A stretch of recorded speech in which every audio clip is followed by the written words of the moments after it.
Here's a law-based fact that if you can hear it, it will serve you in every conversation that you have with yourself in your deliberate creation forevermore. The more general you are when you approach a topic where you know you have clogged pipes, the better off you'll be. Now think about what that means. If you don't have any clogged pipes, if you're thinking about something wanted, then the more specific you are, the faster the momentum and the better it is, because you're carving out a path of least resistance to something. But when you're thinking about something unwanted and adding to what you do not want, then the less specific you are, the better off you'll be. Does that make sense to you? So, you start. What's the goal here? To find the first pure thought about abundance. A pure thought about abundance. So just reach for a pure thought about abundance, which means try not to have it have any relationship to you. If you're not feeling abundant, then be good to leave you out of the equation for just a little bit. So let's just talk purely about the idea of abundance. All right. I would like the idea of abundance to make me feel free. Now, you don't feel free with the idea of abundance yet. So you just said something you don't mean. And this is something, now friends, we said we're going to really be fine-tuning here. So hear this statement. When you say something you don't mean, law of attraction, here's what you do mean. Ooh. So you poked at it with a stick and didn't get the results that you wanted. See what we're getting at? So let's, rather than talking about abundance and money, let's talk about abundance. Abundance of clarity, abundance of sunshine, abundance of ocean. Are those easier for you to feel abundance about? Definitely. All right, so with the idea of fewer clogged pipes and just more free-flowing thought, lots of sun abundance, isn't there? I never wake up and wonder, well, wait. Esther couldn't find the ocean for 3 days last week. So that statement was not exactly accurate. Whether I can see the sun or not, I know it's out there. Whether I can see it clearly or not, I know it's there. That statement feels pretty good, doesn't it? I know it's there. I really never worry about the sun not being there. There are aspects of well-being and abundance that I just take for granted. My belief is never challenged about it. I just know that there is abundance around me. Yeah. So I accept that from the unseen, abundance flows to me in this form. And so it is logical to me that from the unseen, that all nature of abundance will flow to me.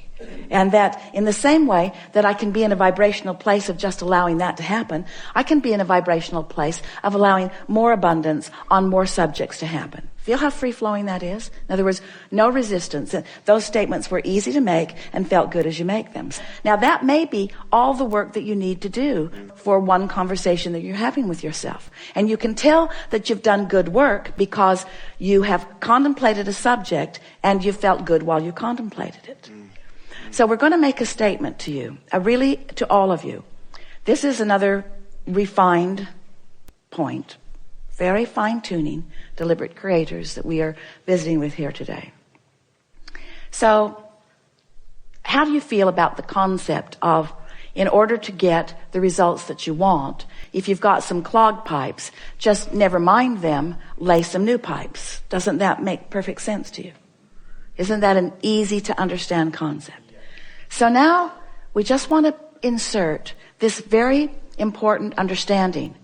When you're standing in the middle of clogged pipes, and you know you are because you feel uncomfortable, that's not the time to try to lay new pipes, because all you do is increase the clogging of the pipes that already exist. So here's a statement that we want you to remember. We want you to somehow, some way, and we'll talk more about that as we're moving forward, somehow, some way, get on this high-flying disc. It usually happens first thing in the morning, before things have come to thwart it. Sometimes you don't make it to breakfast, But first thing in the morning is when you're most likely to feel it. And the more you reach for it, the more you care about it, the more you milk it when you are there, the more you will own it, the easier it will be, the more the momentum will be there, the more often you'll be there, the easier it'll be to be there. So let's say you're there, and it doesn't matter if you even know how you got there. Esther was talking to a friend on the telephone the other day, and they got on the subject, and they were laughing so hard. They were laughing so hard that neither one of them could understand what the other one was saying. What? I can't understand you. What? I can't understand you. And so Esther has decided that she never needs to meditate again. She'll just remember that conversation, and she goes right to that high-flying disc. In other words, when you get hold of something that feels like that, just milk it and milk it and milk it and milk it and milk it and use it for your reason for feeling the way that you're feeling. So here's the statement. We've been teasing you about it. It's time to deliver it to you. Do all of your laying of new pipes from your high-flying disc. All of them from your high-flying disc. So the other day, after laughing and laughing and laughing and laughing and laughing with this friend, Esther replayed that conversation over and over and over and over and over and over and over and over and over in her mind all day long. We'll tell you what they were laughing about. We warn you, you kind of had to be there. So they're talking about the same thing that you're asking about. They're reaching for high-flying thoughts. And Esther is saying, I've discovered that the more general I am, the easier it is to stay there. And so she was saying, I love words like clarity, and I love the feeling of invincibility. And I've got this pen that I pretend is my magic wand, and I'm just waving it around, and it feels like the entire universe is responding to what I'm asking for. And all I want to do is think about these things and talk about these things. Esther said, I'm afraid I'm becoming like a vibrational snob. Because I'm not willing to go to other less good feeling places. And her friend said, yeah, it's like others can't quite understand us. She said, it's like being in that room at the insane asylum. And Esther worked at the state hospital in Blackfoot, Idaho. She knows that room. She's seen that room. So Esther began laughing. And then one or the other of them is talking about people walking by and hearing them laughing in there and saying, just leave them alone. And don't get too close to the door. And then Esther said, yeah, and they'll slip food under the door to us. And her friend said, yeah, and we'll think we manifested it. So on and on and on and on. You've never heard two people snort more. So finding something like that, and milking it just for the fun of it, milking it just for the clarity of it, causes you to practice that high-flying vibration and gain momentum of that high-flying vibration and make it more likely that that is the high-flying vibration that you own. Make it easier to be there. So after that, Esther went to bed that night playing that over and over and over in her mind. She had a long conversation with her daughter Tracy, who was waiting to pick someone up at the airport, telling her the story and laughing and laughing and laughing and laughing and laughing. What fun it is to have conversations with those who, like you, don't mind being locked in that crazy room where you are not facing reality, where your undivided attention is upon whatever subject it is that makes you feel like that. So Esther went to sleep in that vibration. And when she awakened in the morning, such an interesting thing happened.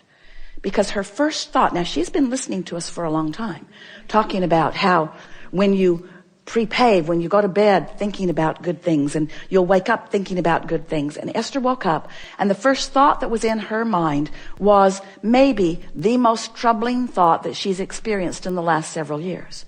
That was the thought that was in her mind.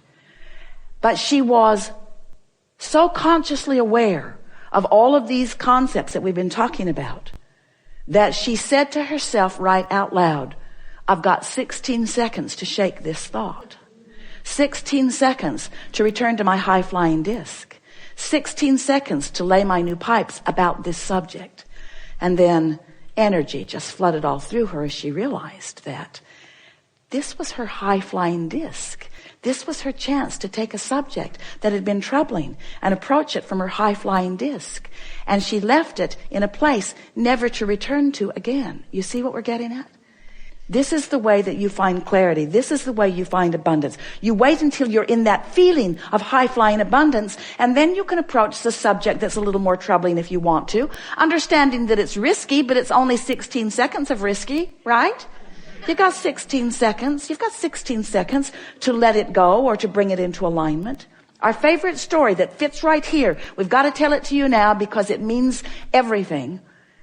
Sometimes it's like you say to us, Abraham, I've jumped out of an airplane and I have no parachute. What do you suggest that I now do? And we say, hang on, it'll be over in a little while. Because there is a momentum that is happening that there's not any action that you're going to be able to offer that's going to make any difference. You understand that? So what we're saying to you is don't struggle, don't fret, don't effort, just crash and burn. It's all right. Because tomorrow you can get up and get on the high-flying disc. Tomorrow you can get up and get on the high-flying disc. Tomorrow you can get up and get on the high-flying disc. Tomorrow you can get up and get on the high-flying disc. And after a few days of tomorrow getting up and getting on the high-flying disc, one day Esther said to us, Abraham, I refuse to accept that I have to wait until tomorrow to get on the high-flying disc. I have tools that you've given me. I can get back up there anytime that I choose to get back up there. So what are we talking about? We're talking about your conscious awareness of your vibrational output. Yes? We're talking about your conscious awareness that you are vibrational beings. Yes? We're talking about your awareness that you can choose the vibration of your being in this moment, but that it takes a little practice. Yes? And some subjects have enough momentum going that it's going to take getting up tomorrow and getting up tomorrow and getting up tomorrow and getting up tomorrow and getting up tomorrow and getting up tomorrow and getting up tomorrow and getting up tomorrow. This could take a while. Getting up tomorrow and getting up tomorrow and getting up tomorrow. But if you get up on enough tomorrows and you reach for that high-flying disc and find it, then what happens next will be vivid evidence of how you're doing with your high-flying disc. We so want you to understand that in this day, evidence of what disc you're on is going to be all around you. Esther said the other day, the people around me are making me believe that I might be on the Henri disc. She resented them,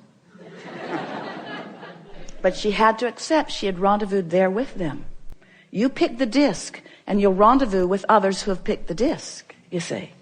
And sometimes if you don't realize that you're on it till you're on it, there's enough momentum going that it's hard to get off of it.